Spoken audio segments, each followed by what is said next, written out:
Oke guys, so welcome back to our channel Independent Training. Kita akan melanjutkan dengan topik risk management standard. Ini masih dalam series playlist untuk manajemen risiko ya. Setelah kemarin kita ataupun di konten berikutnya kita membahas terkait tentang bagaimana prinsipal risk management ini bisa masuk embedded, komprehensif, jangan lupa ke dalam setiap other activity di korporasi. Sekarang kita akan membahas bagaimana penerapan risk management standard ini, apa yang mau kita adopsi sebetulnya, karena kita punya biasanya best practice-nya punya semacam dua standar yang memang kita pakai. Lebih dalam terkait tentang prinsip apa saja yang mau kita pakai, jangan lupa untuk subscribe, like, dan komen. Nah, kita akan bahas risk management standard. Risk management standard ini cukup applicable, artinya di beberapa perusahaan memang sudah menerapkan. Ini sifatnya cukup men-trigger saja ya teman-teman untuk mengelaborasi lebih lanjut. Karena kembali lagi sebelum kita masuk ke dalam paparan ini lebih jauh, risk management standard ini adalah biasanya kalau di dalam sertifikasi memang series pelatihannya, misalkan untuk prinsipal dari ISO misalkan itu 6-7 hari dan di akhirnya kita ada assessment untuk certified-nya. Jadi memang tidak bisa diulas ataupun dibahas dalam jangka waktu 20-30 menit ini. Tapi ini sifatnya hanya untuk men-trigger saja supaya teman-teman bisa melakukan elaborasi lebih lanjut, apakah mengambil sertifikasi ataupun mau melakukan literatur review. Itu bisa dilakukan dengan beberapa framework yang nanti kita suggest di sini. Nah, sekarang kita perlu memahami apa itu perbedaan standar dan framework.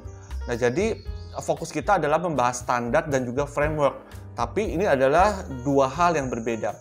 A risk management standard set out the overall approach to the successful management of risk, including a description of the risk management together with the suggested framework that support the process. So, di sini kita mau bilang bahwa risk management standard itu set out overall approach, termasuk di dalamnya adalah deskripsi dari proses risk management. Dan di dalamnya together with the suggested framework that support the process. Jadi kita punya proses, kita punya frameworknya. Kita punya proses, kita SOP, kita punya bisnis prosesnya, kita punya frameworknya, dan risk management standard itu ada sebagai payung besarnya ya. Jadi moga-moga sampai di sini kita bisa membedakan bahwa standar itu skupnya lebih besar, framework itu ada di dalamnya. Framework itu fungsinya untuk apa? Untuk mensupport dari bisnis proses tadi. Bisnis proses yang tentunya sudah mempertimbangkan risiko yang ada di dalam perusahaan ya. Nah, kenapa ini harus masuk ke dalam bisnis proses? Kembali lagi bahwa di dalam konten kita sebelumnya sudah membahas bahwa risk management yang baik dia tidak bisa stand alone sendiri.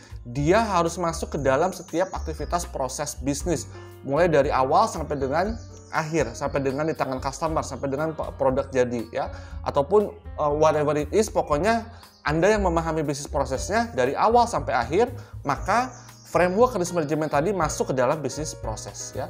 Dan pada saat ini semua ada, kita punya apa yang namanya risk management standard ya. Nah, in simple terms, risk management standard is the combination of description of the risk management process together with the recommended framework ya.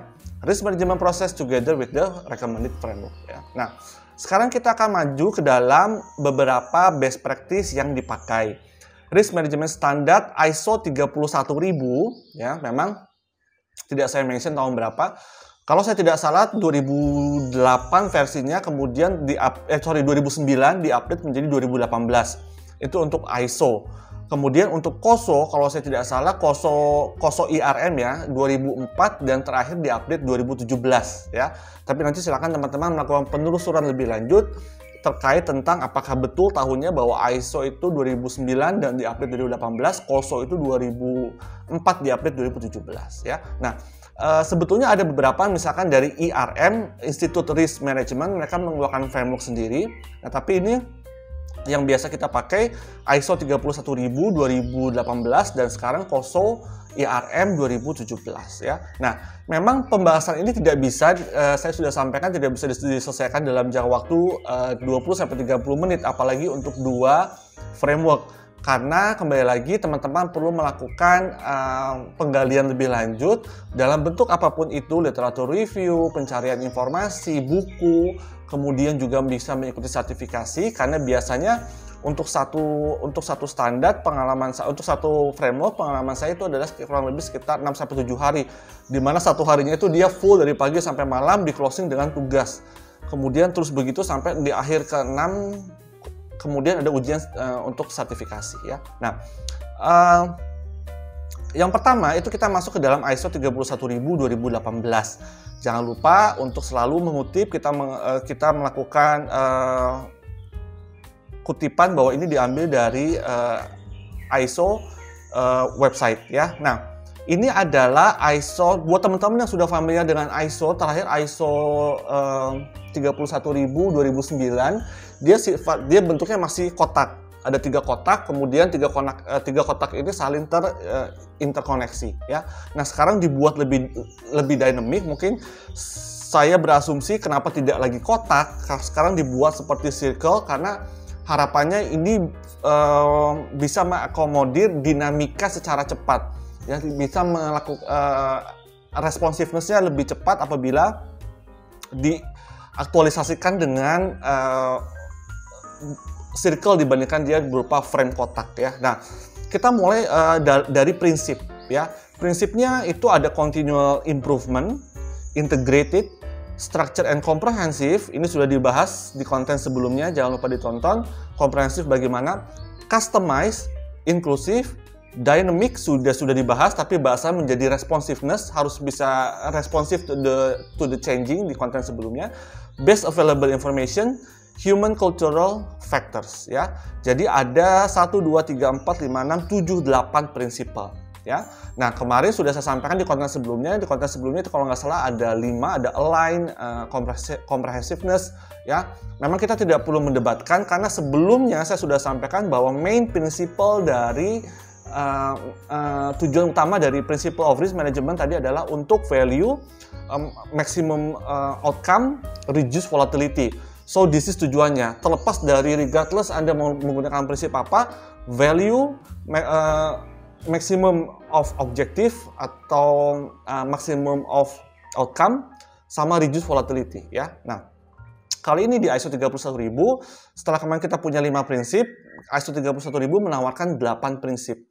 Ada integrated ya, ini pasti akan berhubungan dengan align, comprehensiveness, bagaimana risk management bisa masuk ke dalam other activity ya, dia tidak boleh stand alone.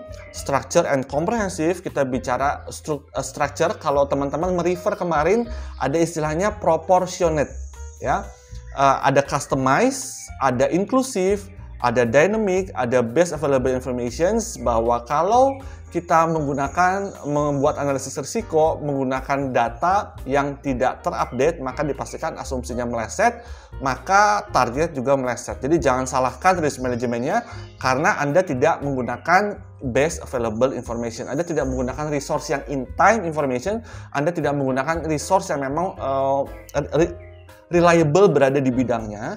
Kemudian yang terakhir adalah human and cultural factors. Jadi bagaimana teman-teman sebetulnya ini aspek human and cultural factors yang tidak ada saya pikir di konten kita kemarin, bahwa risk management itu adalah aspek of behavior. Bagaimana leader itu mampu untuk menggiring human resource di bawahnya, dan ini bisa masuk ke dalam suatu framework ya. Nah, so human and cultural factors, tapi sudah saya singgung sebelumnya, biasanya diturunkan di dalam corporate value, sehingga di sini ada cultural juga. Nah, ini menjadi penting sebagai dari bagian prinsip yang ISO 31000. Nah, sekarang kita pindah ke proses ya. Nah, di proses itu sendiri ini sebetulnya kalau kemarin digambarkan di 2008 ISO dia bentuknya kotak ya. Sekarang dia menjadi circle, tapi dalamnya sebetulnya kurang lebih sama. Ada communications and consultations ya. Kemudian di atasnya ada scope, konteks, dan kriteria. Ini nanti pembahasan kita jauh ke depan, bagaimana menentukan konteks, kriteria. Ada risk assessment. Risk assessment-nya terdiri dari risk identifications, risk analysis, dan risk evaluations. Berikutnya ada risk treatment. Men-treatment risk, jangan lupa ada 4, tolong boleh lihat konten saya sebelumnya ya. Salah satunya atau salah duanya saya kasih bocoran. Ada to tolerate, ada to transfer, tapi ada 2 lagi, silahkan cek konten sebelumnya. Kemudian terkait tentang monitoring dan review, ada recording dan reporting. Recording, reporting, communication, consultation itu bagian yang penting, serta monitoring dan review. Sebetulnya meminta bahwa perlu adanya dokumentasi yang baik dan berkala berkalanya kembali lagi disesuaikan, tidak ada waktu yang paling baik selain perusahaan bisa mengenali dinamika speed dari perusahaannya sendiri. Ya, apabila dia berhadapan dengan risiko yang cukup cepat, maka risk registernya, risk identification-nya harapannya bisa lebih cepat lagi diupdate, ya, supaya kita early recognize apa yang kita hadapi. Kemudian setelah itu perlunya ada communication dan consultation, sehingga kalau teman-teman perhatikan dia tanda panahnya pindah ke framework-nya. Yang pertama ada integrations, design, implementations, evaluation, dan improvement, ya. Jadi bagaimana sebetulnya framework-nya, emphasize-nya ada di integration 1, 2 di design, kemudian 3 implementations, 4 evaluations, 5 improvement, ya. Yang di tengah jangan lupa ada leadership dan komitmen. Leadership dan komitmen sebetulnya bicara dua hal. Leadership kita akan berbicara bagaimana corporate culture itu dibentuk, ya. Pentingnya tone of the top, pentingnya suara dari atas, ya. Nah, suara dari atas ini tentunya suara dari BOD BOC, karena risk culture kalau bisa dilahirkan, disuarakan dari level atas, ya, karena supaya di bawah bisa, karena kita agak sulit ya kalau di level di bawah mengharapkan bahwa risk culture-nya cukup baik. Tapi risk culture ini bisa dibudayakan dari tone of the top tadi, bagaimana seorang ataupun jajaran Dewan Komisaris mampu mengedepankan risiko di setiap keputusannya, bahwa ada pertimbangan risiko. So ini bukan hanya melulu masalah shareholder value, dia harus mendapatkan dividen tinggi, berapa bagi hasil saya, tapi semua project akhirnya diambil dan risikonya cukup tinggi. Dan juga bagaimana arahan dari BOC tadi sampai ke dalam BOD, di dalam ranah keputusan operasionalnya, karena ini ada di levelnya BOD, doing operational decisions. Nah, bagaimana BOD tadi mampu menurunkan menjadi sebuah risk culture di dalam perusahaan. So, leadership dan komitmen. Nah, sekarang bagaimana kita membuat komitmen? Ya, mungkin kita perlu tied up dengan salah satu indikator ataupun measurement di dalam penilaian diri, evaluasi diri misalkan. Nah, jadi supaya komitmen ini terus muncul dan memang ada dapat terukur yang penting, ya, dapat terukur yang penting, ya. Jadi kita sudah selesaikan, ada 8 prinsipal, kemudian ada proses, karena kembali lagi tadi risk management itu adalah sebuah proses, dan juga ada framework yang suggested to support the process. Dan kemudian juga di ISO sudah disajikan ada integrations, design, implementation, evaluation, dan improvement. Setelah terakhir di dalam pentingnya leadership dan komitmen, ya. Nah, sekarang kita coba lakukan pembahasan lagi. The purpose of risk management is the creation and protection of value. It improve performance, tentunya. Bicara performance, apa sih sebetulnya KPI-nya BOD? Apa? Revenue, ya, laba. Encourage innovations and support the achievement of objective, tujuan, ya. Kemudian the principle are the foundations for managing risk and should be considered when establishing the organization's risk management framework and process. Yang berikutnya adalah enterprise, ini untuk KOSO 2017. Nah, KOSO 2017 ini memang framework yang ada beberapa, karena KOSO ini sebetulnya spiritnya awal-awal dari internal audit, ya. Kemudian dia berubah, berusaha mengadaptasi adanya perubahan bahwa sekarang menjadi KOSO IRM. Nah, jadi framework yang kedua setelah tadi ISO 2018, teman-teman itu bisa masuk ke dalam KOSO 2017. Ya, ini saya ambil dari websitenya KOSO sendiri. Nah, kita bahas enterprise risk management as it has typically been practiced has helped many organizations identify, assess, and manage risk to the strategy. But the most significant cause of value distraction, ya tadi sudah bicara dua value, jadi ada di ISO dia sebut-sebut lagi value, ya, bla bla bla bla. The purpose of risk management is the creation and protection of value, ya. Nah, di KOSO dia bahas lagi, but the most significant penyebab value distractions are embedded in the possibility of the strategy not supporting the entity missions and vision. Jadi adanya, kenapa value perusahaan itu bisa distract, dia bilang karena adanya strategi yang tidak mensupport misi dan visi perusahaan. Bukannya tidak sesuai, bukannya tidak fit in strategi, tapi strateginya menjadi miss.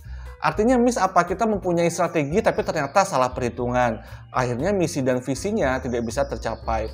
Kita memiliki strategi tapi ternyata kita tidak mengconsider salah satu aspek, ya. Itu bicara risk semua. Enterprise risk management enhance strategy selections. Selection of strategy ya, ini kalau nggak salah di konten-konten awal, ya. Bagaimana akhirnya IRM itu mampu menyeleksi semua strategi yang paling the best strategi yang perusahaan bisa ambil, ya. Choosing a strategy calls for structured decision making that analyze risk and align resources with the mission and vision of the organizations. Ya, the figure below kita akan lihat nanti illustrate these considerations in the context of mission, vision, core value, and as a driver of entity overall directions and performance. Ya, nah jadi saya bilang IRM ini penting begini teman-teman. Analoginya kita mau melakukan perjalanan keluar kota, kita akan mengconsider beberapa the best strategy ya.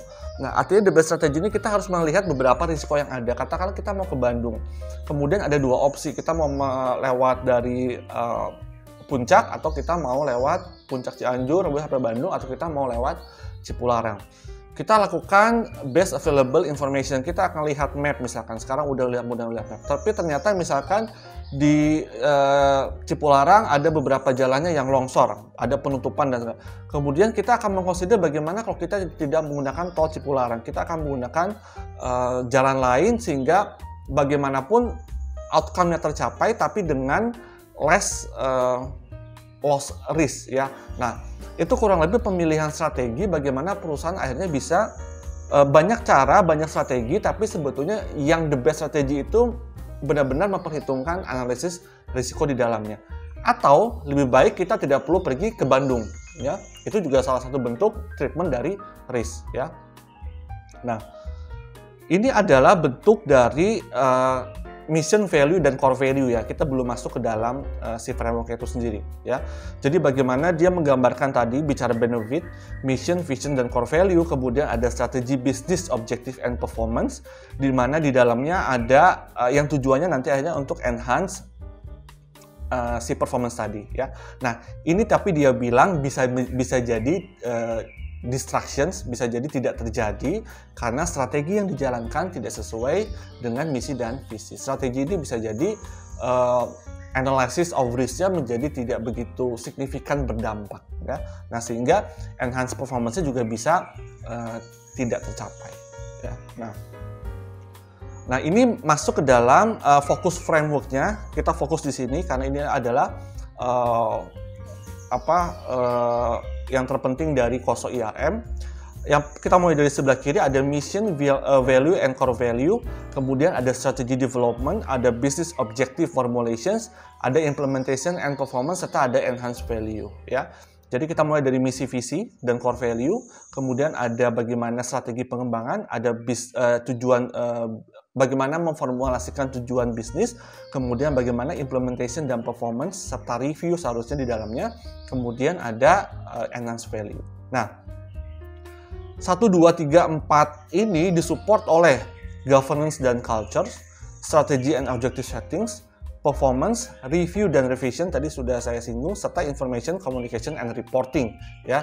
Jadi kalau teman-teman perhatikan sudah bisa melihat ya bahwa kalau tadi ISO dia ada bulat 3, mulai dari prinsip mulai dari sebelah kanan ada proses, ada framework, ada principles ya. Nah, sekarang kita masuk ke dalam Enterprise Risk Management KOSO ya, di mana frameworknya ada beberapa yang similar seperti information, communication, and reporting, review dan revisions itu ada kalau di KOSO ada di bagian kanan bawah. Kemudian ada performance, strategi, objective setting, ada governance and culture. Culture itu juga ada di ISO 31000 di atas di ini frame di principle ya. Nah, seperti itu ya. Nah, sekarang bagaimana kita membreakdown governance dan culture. Kita akan lihat governance dan culture kurang lebih saya hitung ya ada 20 indikator.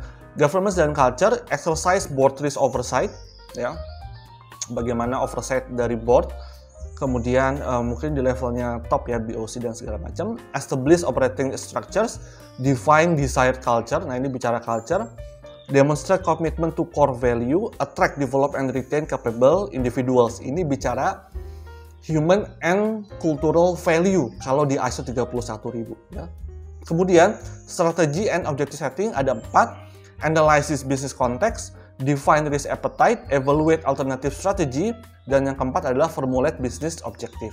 Performance ada 5 breakdown, identify risk, assess severity of risk, prioritize risk, implement of risk response, develop portfolio of view ya.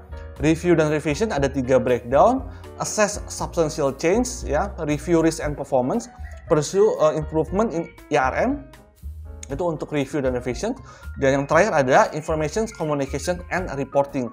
Leverage information and technology ada 3 breakdown, communication, risk information, serta report on risk culture and performance. So in total kalau kita mulai, kita akan mulai dari bawah dulu sebetulnya ini ya. Nanti dari bawah ini dia akan masuk ke dalam, bisa mensupport mission and core value, strategy development, business objective, implementation and performance, serta ujung-ujungnya enhance value.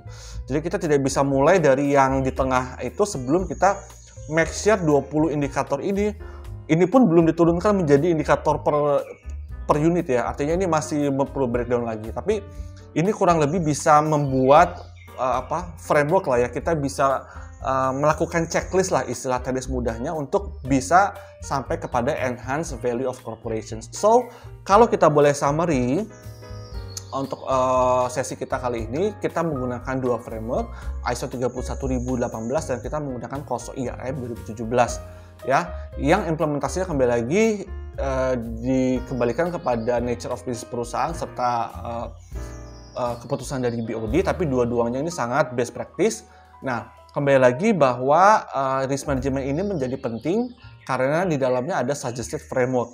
Framework ini penting untuk membuat pola pikir kita lebih sistematis, lebih terstruktur. Kita tahu mana yang harus dikerjakan terlebih dahulu dan kita punya checklistnya. Ya. Nah, ini minimal framework itu membantu pola pikir kita. Nah, terutama ini pola pikir di level top ya. Nah, memang tidak ada keunggulan, menurut saya tidak ada keunggulan mana yang lebih baik, mana yang kurang komprehensif dari 2 framework ini, karena kembali lagi bahwa 2 framework ini memang tailored to bisnis masing-masing, sehingga Anda merasa cocok yang mana, mengadopt ISO 31000 dan ataupun KOSO IRM 2017 ya. Tapi substansinya adalah jangan lupa, terlepas kita mau mempergunakan ISO, KOSO ataupun apapun itu ataupun IRM, tapi yang terpenting saya selalu menekankan bahwa risk management itu harus enhance value-nya akan ada 3. Dia akan enhancing value to achieve best possibility of outcome, serta yang terakhir adalah to reduce volatility of outcome ya. Jadi pada saat 3 ini bisa di-achieve dengan framework manapun, maka itu tidak menjadi masalah. Oke teman-teman, kurang lebih itu pembahasan risk management standard kali ini yang digunakan untuk men-trigger teman-teman melakukan elaborasi, pemahaman, penelusuran lebih lanjut terkait tentang 2 framework yang kita suggest, ISO dan KOSO IRM. Stay terus di channel Independent Training dan semoga bermanfaat.